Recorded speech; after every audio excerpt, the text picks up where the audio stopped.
трябваше да си много. О, мазък. Да, едното ми беше като сте. Много приятен човек. Никога не се случваше да натисна клаксона тези. А на тази човек постоянно. То гледа, то всичкото клаксон човек. Де да го натиснеш, ще си има. Не, да кажеш на някъде по средата нещо. То гледа всичкото клаксон в тази кола. Постоянно набивам клаксона без да искам.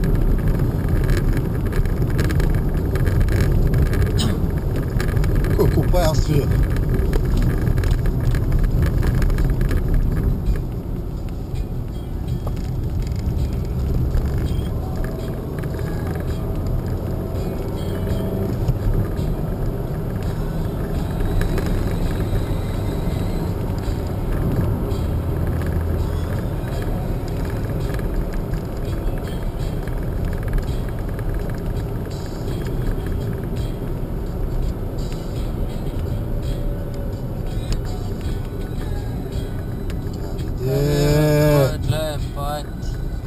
Ключом карам да чакам спирката.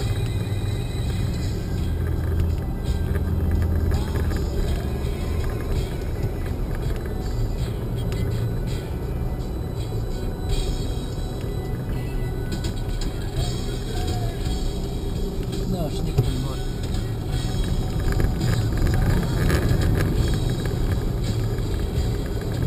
Добре ствара, и че и бързо го направи. Да. Се изнеси и седи.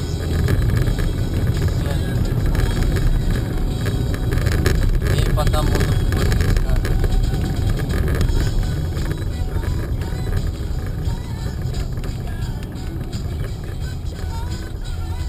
За малко ли излезе?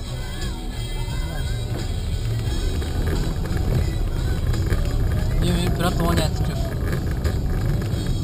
Един път тръгнахме ходим до София, вози едни приятели.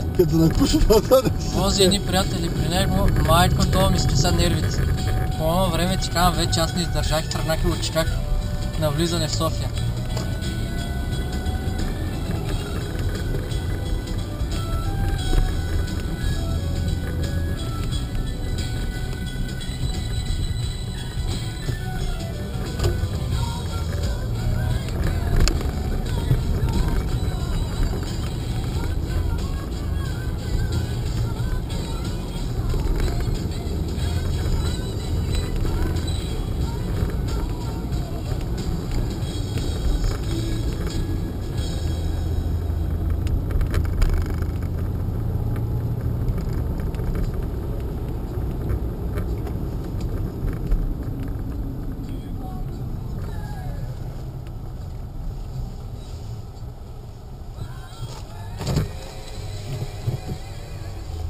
Кажи.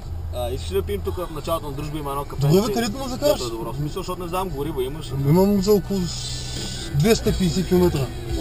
Плюс още 100 бензин, плюс още 100 бензин тест, ако искаш може да Там ще спрем точно, напредеш. Окей, няма никакъв, където закараш, няма никакъв проблем. И още 100 на бензин, там за около 300 км имаме, да ти кажеш, велико трудно му да отим. Имаме 20 лева, то там имаме една станция, мога да си пия за още около... Значи за още около 250 км, грубо казано, може да сменим... Към 600-700 км може да успеем. Зависи колко газ даваме.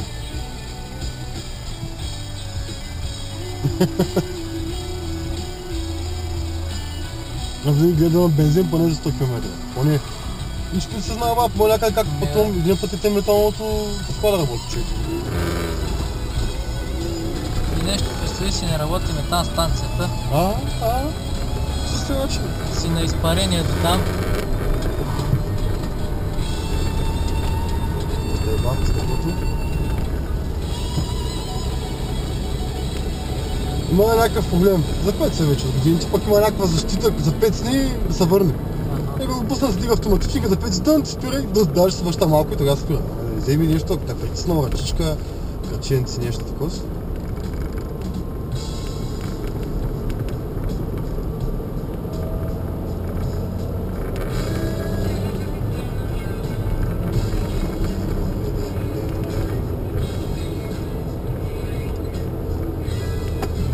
Как много ми направи черни, бе. Много мразя се. Нищо! Има някъде сгорява кружка на всичкото отгоре.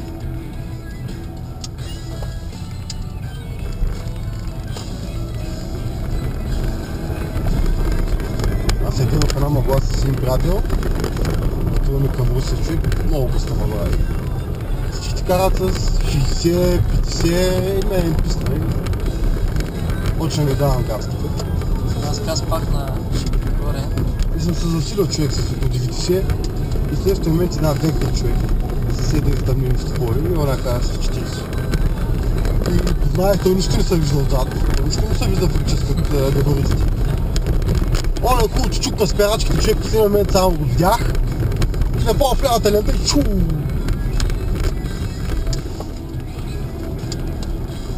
Аз сега прибирам се от Казанлък. Май на шипка човек, една мъгла, едва ме качих догоре. Ма по това време нищо се не виждаше на един завой, щех да излезе от навън. Нищо, пред тебе не съм виждал освата линия. Че един приятел слезе ходи отвър пред колата и мен ми писна и имаше един паркинг такъв отдясно, изоставен.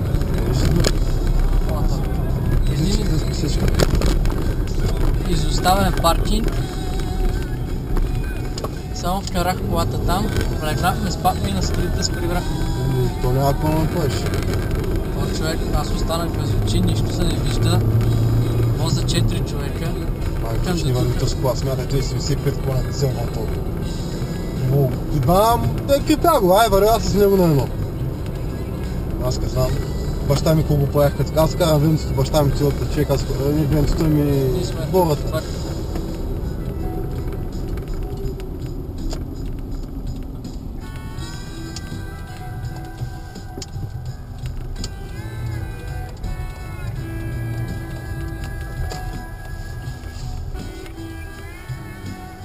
Бум!